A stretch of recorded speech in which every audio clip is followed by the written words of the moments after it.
केंद्रीय शिक्षा मंत्री धर्मेंद्र प्रधान के एक बयान ने सियासी हलचल तेज कर दी है। उन्होंने कहा कि देश में आज भी 50 लाख बच्चों को दूध, फल और ड्राई फ्रूट नसीब नहीं हो पा रहा।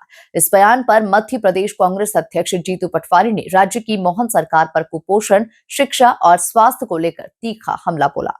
देखिए पूरी खबर। केंद्रीय शिक्षा मंत्री धर्मेंद्र प्रधान के द्वारा देश के 50 लाख बच्चों को पोषण नहीं मिलने के बयान पर राजनीतिक घमासान छिड़ गया। इस बयान को आधार बनाकर कांग्रेस ने मध्य प्रदेश की बीजेपी सरकार को कटघरे में खड़ा कर दिया। प्रदेश कांग्रेस अध्यक्ष जीतू पटवारी ने पत्रकारों से चर्चा करते हुए कहा कि मध्य प्रदेश में कुपोषण, शिक्षा और स्वास्थ्य तीनों हालात चिंताजनक है। उन्होंने आरोप लगाया कि सरकार केवल आंकड़ों का खेल खेल रही है। मिड डे मील योजना को लेकर भी पटवारी ने सरकार पर निशाना साधा। उन्होंने कहा कि एक बच्चे पर मिड डे मील के तहत केवल 12 रुपए खर्च किए जा रहे हैं, जबकि गाय पर 40 रुपए प्रतिदिन खर्च किए जा रहे हैं। पटवारी ने तंज कसते हुए कहा कि प्रदेश में गाय और बच्चे दोनों कुपोषित हैं। जो नरेंद्र मोदी जी के अलग अलग एजेंसियों के आंकड़े हैं, वो मध्य प्रदेश के शिक्षा को लेकर, यहाँ की गरीबी को लेकर, यहाँ के कुपोषण को लेकर, यहाँ की महिलाओं की शारीरिक रूप से जो कमियां होती है शरीर में, उसको लेकर कई रिपोर्ट्स मीडिया के माध्यम से प्रदेश के सामने और देश के सामने आई है। राहुल गांधी जी ने जो आपने ये वीडियो देखा था, इसको ट्वीट करके कुछ दिन पहले मध्य प्रदेश की वस्तु स्थिति को, वास्तविक स्थिति को देश के सामने रखा था कि बच्चे कैसे पेपर में दाल चावल खाते हैं, अखबार के कागज पे नीचे ज़मीन पे रख के दाल चावल खाते हैं। मैं साधुवाद देता हूँ धर्मेंद्र प्रधान जी को।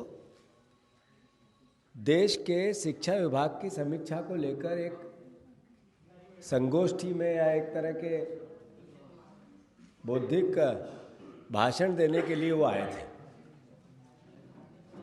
उन्होंने कहा कि 50 लाख बच्चे मध्य प्रदेश के, एप्पल नहीं देखा उनने, एप्पल सेवफल ठेले पे देखा है पर खाया नहीं, घर में नहीं आया। कांग्रेस नेता ने यह भी दावा किया कि मध्य प्रदेश के बच्चे कुपोषण के मामले में देश में नंबर 1 है। उन्होंने आरोप लगाया कि स्कूली शिक्षा विभाग के आंकड़ों और बजट में बड़ा घोटाला हो रहा है।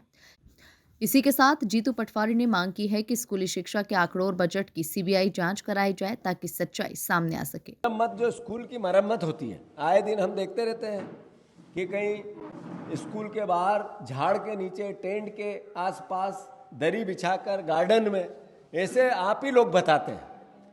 पर इसका दूसरा जो चिंताजनक पहलू है, इस पर मध्य प्रदेश के शिक्षा विभाग ने अभी तक 300 करोड़ रुपए मरम्मत पे खर्च कर दिए। स्कूलों की मरम्मत पे 300 करोड़ रुपए खर्च कर दिए।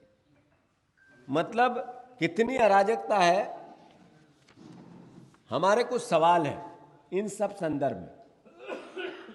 50 लाख से अधिक बच्चे गायब हो गए, क्या इसकी सीबीआई जांच नहीं होनी चाहिए? बजट 5 गुना बढ़ गया, पर दूध भी नहीं है, अंजीर भी नहीं है और एप्पल भी नहीं है। तो मिड डे मील का खाना किसकी थाली में जा रहा है, इसकी जांच होनी चाहिए कि नहीं होनी चाहिए? पहले बच्चे गायब हुए, उसकी जांच होनी चाहिए। फिर ये मिड डे मील का खाना खा कौन रहा है? कोविड आया था जिसमें 65 लाख बच्चों को खाना दे दिया। उस एक साल के पीरियड में 65 लाख बच्चों को एक महीने तक खाना खिला दिया। कोविड में आदमी घर से ही नहीं निकला। मध्य प्रदेश का ही वाकया है। आपने विधानसभा में उत्तर हुआ होगा, देखा होगा आप लोगों ने। धर्मेंद्र प्रधान जी को सवाल करते वक्त जांच का आदेश क्यों नहीं दिया? धर्मेंद्र प्रधान जी ने वस्तु स्थिति बयां करते वक्त मुख्यमंत्री से पूछा क्यों नहीं, जो सामने बैठा था, कि आप तारीफ, हमारे औसत से थोड़े ज्यादा अच्छे विद्यार्थी है मुख्यमंत्री। ये भी शब्द था उनका कल। कैसा औसत से अच्छा मुख्यमंत्री है भैया? कि इधर बच्चे कम हो रहे हैं, बजट बढ़ रहा है, बच्चे कुपोषित है, उनने एप्पल देखा नहीं, अंजीर देखा नहीं, किसी प्रकार का मध्य प्रदेश नंबर 1 कुपोषण में, मध्य प्रदेश नंबर 1 मातृ मृत्यु दर में, मध्य प्रदेश नंबर 1। कुल मिलाकर केंद्रीय मंत्री के बयान के बाद अब प्रदेश में शिक्षा और कुपोषण को लेकर नई सियासत तेज हो गई है। Bureau report, MP news, Bhopal.